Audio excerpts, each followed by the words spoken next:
एका बापाच्या हातून स्वतःच्या मुलाची हत्या.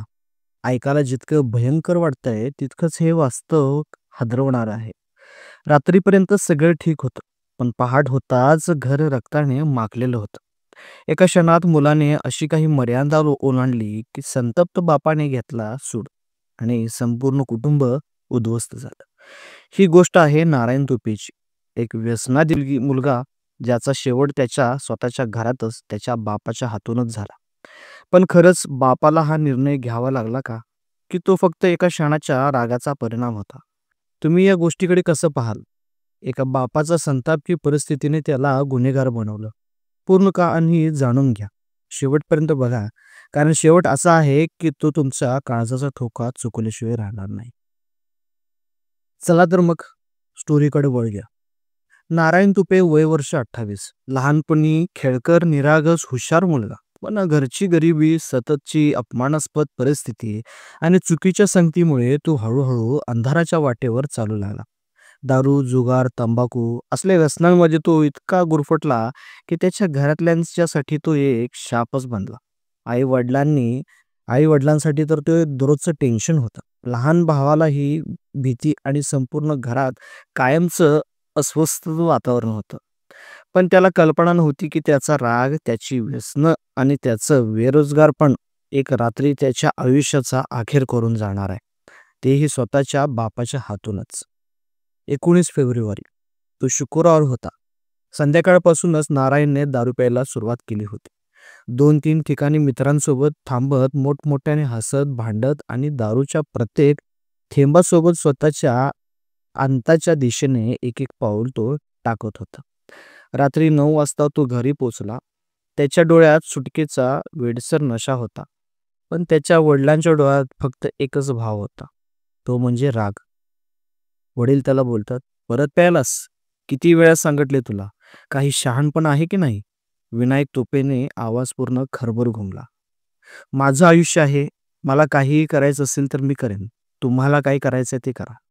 नारायणने किंचाळत उत्तर दिलं. तूल सुटलेल्या अवस्थेत तो हात उगारू लागला. आईने समजावायचा प्रयत्न केला, पण तो ऐकायला तयार नव्हता. त्याने आईवर हात टाकला.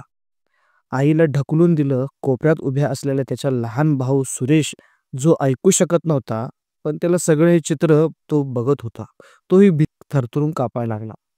आणि मग त्या एका क्षणाने सगळं वातावरणच बदलून टाकलं. नारायणने वडिलांच्या अंगावर धाव घेतली. तो आलेला मारायला पाहून वडिलांनी बचावासाठी घरात असलेला लोखंडी मुसळ उचलला. पण पुढच्या क्षणात ते जे करणार होते त्यानं संपूर्ण घराचं चित्र बदलून जाणार होतं. वडिलांनी पहिला घाव घातला डोक्यात. नारायण एकदम मागे गेला. पण पुन्हा उठणार असं वाटतंच दुसरा घाव आणि नंतर त्याच्या पाठोपाठ 3-4 घाव टाकून त्याला रक्ताच्या फवाऱ्यानं भिंत उडाली.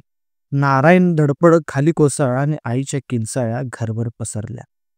आई रडत रडत त्याच्या वडिलाला बोलाली, "त्याला दवाखान्यात न्यायला लागेल." वडिलांचा आवाज थंडच पडला होता. ते म्हणाले, "पडू दे तसाच. रोजचा त्रास एकदाशी संपला."